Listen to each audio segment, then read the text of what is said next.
Hey, what's up? All right, I'm gonna cover some my favorite Japanese, I guess, fantastical horror films, whatever you wanna call them, fantastique, as the French would always have a word for any kind of cinema that wasn't, that had horror or sci-fi or fantasy or what have you. Um, a huge fan of Japanese cinema, all of the kinds of cinemas, the dramas. Of course, the stuff that as a kid I grew up watching were mostly these kind of films, the kaiju films, mostly from Toho. But you also had Dai, making Gamera films that I liked. The very brutal, the movies, the Gamera films were more for kids than the Godzilla films were, but they were also more nasty and brutal if you watch the fight scenes. But anyhow, this is just a small sampling of stuff, but these are among some of my favorite films, and I recommend them. With the Toho film, you always have the special effects, the great music from Akira Ikafubi, which is almost like Wagnerian film, but very dark and moody. These films all have what I like and look for. You have a dark atmosphere. You have something informed by history and historicism, of which the Japanese, as a modern yet very traditional people, essentially they went from being medieval people to modern people in the span of just a few decades. Essentially, they had to catch up. And of course, the dawn of the 20th century, we had all the things that we had. But Japan is still going strong and going forward. And these films have that thing that I guess as a European descended person, I have an affinity for. Slight melancholia, a moodiness, an atmosphere, a sense of wonder, a sense of apocalypse, of which they experienced. So we'll go to these films right here. Frankenstein conquers the world, and I like this. Rodan and War of the Gargantuas are a good fit. Whoever put those two films together. Uh, these aren't the Godzilla films. And I like Godzilla a lot, of course. The first Godzilla film is as moody and dark and epic as you can get. I mean, that film reflects how I was, how I am. It reflects the kind of person I am inside my head. I'm not gonna lie to you. As a kid, I didn't like it. As an adult, the original Godzilla is just so.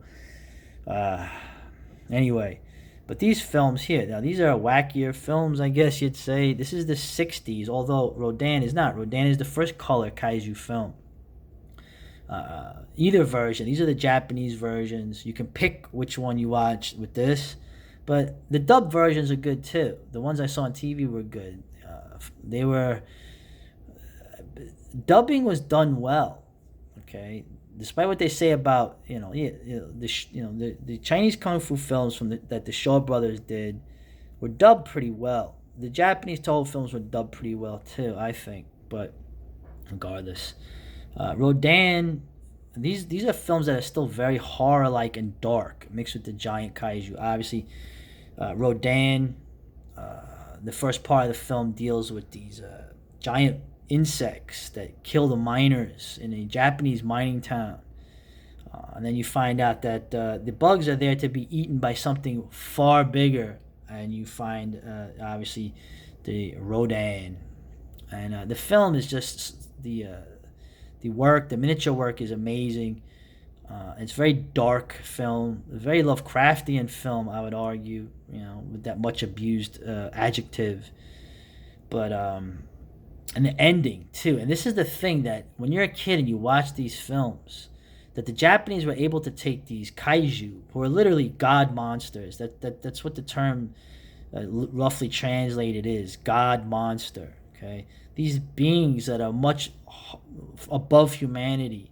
Even they meet their fates and their ends in the vast universe of struggle. And with the music and the way it's filmed, there's always a melancholy feel with these.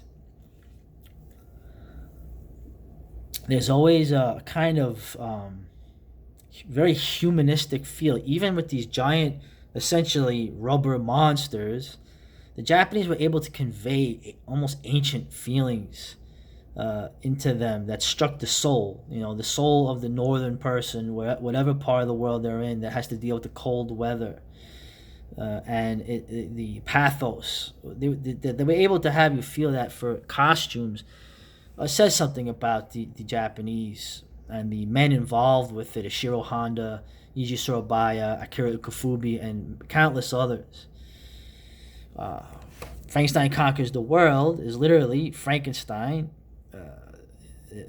And the war in Germany is ending, and they take a Frankenstein's heart and they send it to their Japanese allies. And unfortunately, the city that they bring the heart to is Hiroshima.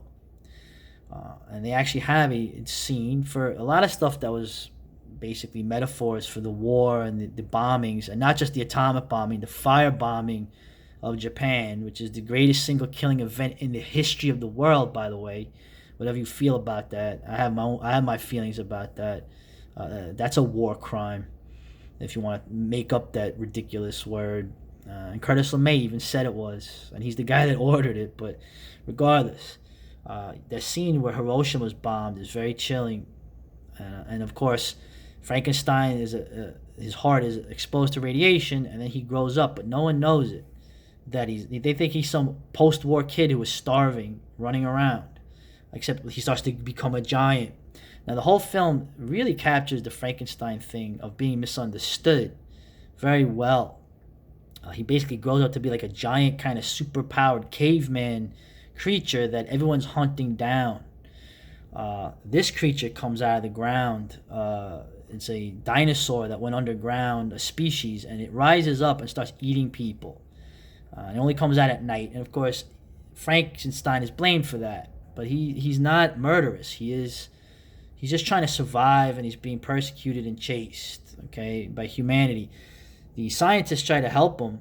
Kumi Mizuno, the absolutely gorgeous Kumi Mizuno, and my man Nick Adams, the guy from Johnny Yuma the Rebel. They used to have a TV show in America about a former Confederate soldier who was unrepentant and would get into a lot of fights because people would get mad at him because he wore his rebel cap after the war. And he was in this film, a little scrappy dude grew up in a mining town, a company town in Pennsylvania, okay, when that still was going on, all that stuff. And he is great in this film. There's a lot of good scenes in this film. The fight is awesome. Frankenstein ends up, saving a world that's trying to destroy him. He goes out like a man. The best scene in the film is when the last time he sees the human characters again, and he nods to them to get out of there, as you hear this creature in the background roaring, and he's basically telling them that, I'm going off to fight this thing to the death. It's a really amazing scene, and it's interesting because you actually have an actor playing rather than a guy in a costume. And of course, War of the Gargantuas is a kind of pseudo sequel or sequel to this. War of the Gargantuas, man, is the sweet spot. Oh man, I can't even describe. Just watch. They probably have it on YouTube. War of the Gargantuas, the fight scenes, the miniatures, the pacing, the music, the good Gargantua who lives on the mountains, the evil Gargantua who's not evil, he's just predatory, who grew up in the ocean, which is where if you were a life form in the ocean, you would be very predatory, probably even more than if you were on the land. And they go to a battle, to an apocalyptic battle at the end, and I'm not really saying much about it. I want you to see War of the Gargantuas. It's a non-stop film with some of the best miniature work I think ever done. Okay, so, and this is the Toho film, but we got some more films here. Matango. This is a Toho film. I remember this, Attack of the Mushroom People, and I only saw the beginning of this, and then I fell asleep because I was a little kid and I got tired back then when it got really late. Matango, Attack of the Mushroom People. This is actually, as you can see here, is a sort of a adaptation, or very loose adaptation, but still inspired by William Hope Hodgson, one of the Weird Tale writers that influenced Lovecraft, a guy who was a sailor and died in World War I in his 40s. He wrote a lot of amazing horror stuff, a lot of nautical stuff dealing with creatures that were definitely something you'd see more later than any kind of ghost or anything like that. And this reminds me of almost like Gilligan's Island if it was like a Russian existential film with mushroom fungi, sentient fungi creatures that slowly take them over. Okay? They all turn on each other. Uh, the camera work is so atmospheric. The miniatures are very subtle. Okay, the ending is straight out of Lovecraft. You know, and characters you see like Kumi Mizuno, she's usually like there's an example of an actress. As beautiful as she is, she's an actress. So she plays different roles in different films. She can be a heroine in one, she could be the tragic alien in Monster Zero, and then she could be like this manipulative kind of, slutty kind of woman who tries to manipulate the men as their food starts to run out. So it's very interesting, this film, to see it. And it's very dark. The guy who wrote it was this guy, the screenwriter. He was one of those Japanese communists, but he was very, very moody. Komura, I think his name is. Where is it? Yeah, Takeshi Komura.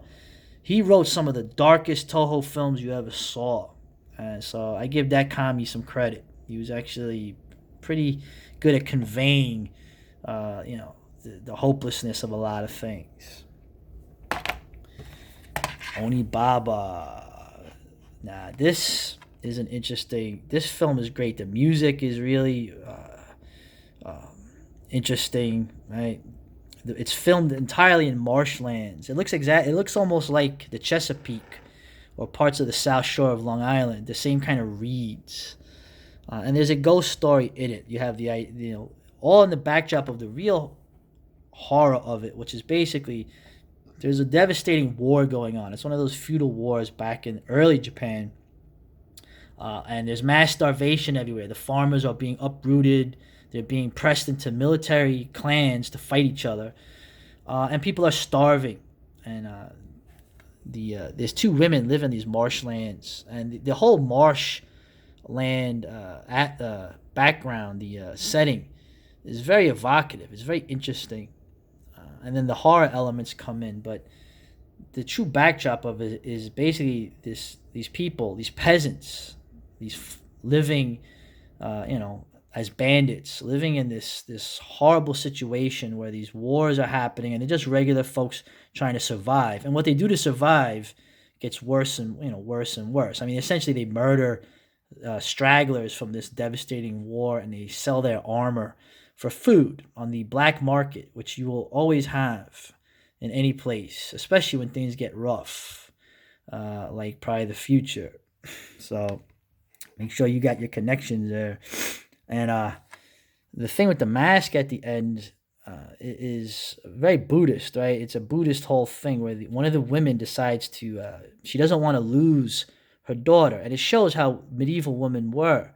As you get older, a man can still be physically strong, but a woman will weaken much quicker and age much quicker. And when she realizes she's going to lose her daughter, who is her partner in crime, to this slick-talking deserter asshole character that comes around but still manages to seduce her daughter, she decides to find a way to trick her into staying.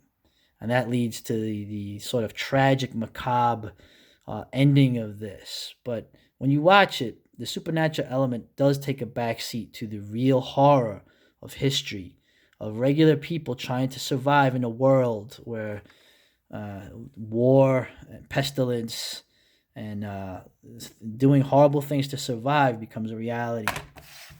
Finally, Qui-Gon, Masaki Kobayashi, known for more of his realist films like The Human Condition and other films that I like. This is a film which is an adaptation of, I forgot how to say his name, Lafcadio Hearn, who was a Westerner. He wrote down the ghost stories and put them into English. And this is Kobayashi adapting these film. It's an anthology of yokai, of these Japanese spirits. And what can I say? It is beautiful. He has a background in painting that comes out in this. There's not a Marxist thing in this, which you sometimes see in his work. Beautiful, tragic, The one at the end, the short one at the end with the ghosts that live in teacups and bowls, which is a common Japanese yokai, living in your house. Whoa, that really that shocked me when I saw it. So check these films out, man. Ah, sayonara.